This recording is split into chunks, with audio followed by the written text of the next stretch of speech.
This is the first formative assessment for writing algebraic expressions, which is our very first topic in this course.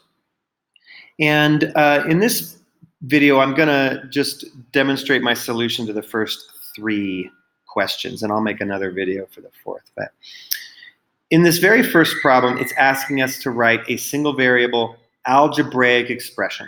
So let's just understand what that means. An algebraic expression is an expression that has a variable in it. So you got to have a variable. And what these directions are saying is to write a single variable algebraic expression. So you're going to write an expression with just one variable. It's going to have a constant term of -3, and it's going to have a term whose coefficient is 12. So really, you need 2 terms in this expression. You need one that has a constant term of -3. That's easy enough. Here you go. There's a constant term of -3 right there all by itself. And then we need a term whose coefficient is 12. And so I'm going to pick a variable. The most famous variable in algebra, really, for us is x. So I'm just going to add 12x to my -3. And that's it. I have a constant term with a -3. Or this is a constant term because there's no variables in it, so it's not changing. It's going to be constant. No matter what x is, this is always going to be -3.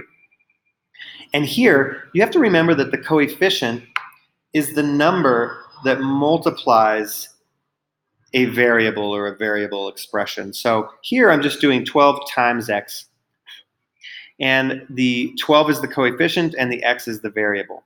Incidentally, a very reasonable solution to this problem would be something like this. I could square my single variable, x, and the 12, it's still a coefficient. It's just the number that multiplies this little expression right here, x squared. And I still have the constant term of -3.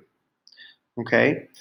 So that's pretty straightforward. You just have to know or remember some of the vocabulary that we've been studying about constant terms and coefficients and what it means to have a single variable algebraic expression. So now we're going to write an algebraic expression that represents 4 less than the product of a number and 6. Again, you're writing an algebraic expression. You need a variable in your algebraic expression. So where in these directions does it ask, does it tell us what the variable should be? And this is your clue, a number. We don't know, they don't tell us what the number is. So we're going to need a variable to represent that number. It's not appropriate just to pick like -8 or 1.3 or some number just to have a number to multiply. This is kind of code for hey, look over here, this is what your variable should represent. And I'm just going to call that z. My variable is going to be z. And I need to write an expression that represents 4 less than the product of that number and 6. So let me take the product of my number z and 6. I write it like this. Again, now look, I got a coefficient there. 6 times z is what that is. And that's the appropriate order to write these factors. We put the coefficient first and then the variable. If you put z times 6, it's not mathematically incorrect, but this is our convention that we will honor in this class. And so now I just need to take this thing and I need 4 less than that. So I just subtract 4. So 6z minus 4, there we are. And that is an algebraic expression, and it's 4 less than the product of 6 and some number that I don't know, so I use the letter z to represent it.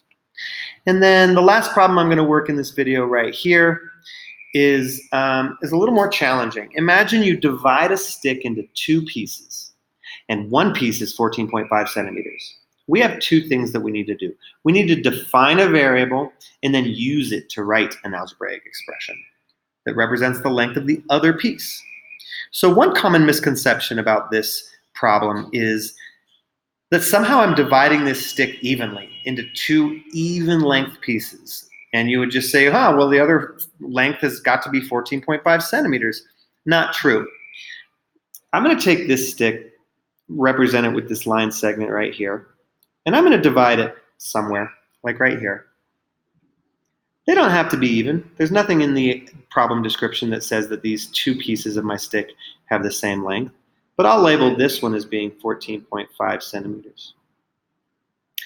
And then how am I going to get the length of the other piece? Well, I'm going to write an algebraic expression, so I need a variable. So what does that mean? We're going to define the variable that we're going to use. And so when we define a variable, we pick a letter, sure, like L. I'm just going to say, well, L is going to be my variable. But I've just chosen the letter. I haven't really described what that L represents. And I'm going to use this variable to represent the length of the whole stick. There it is.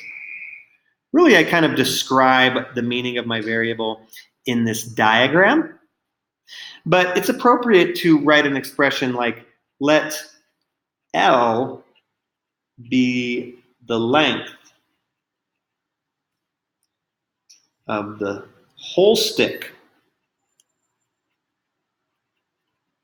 And now, since I've really described what L represents, and I know that I need to write an expression that represents this length, the length of the other piece, then I'm just going to take the whole length and subtract off the 14.5 that's part of the other half. And then whatever's left over after I subtract, that is this length that I'm looking for. And that's my algebraic expression that represents the length of this other piece. You can check out part 2, the second part of this, the second video, in order to see my solution for the final problem.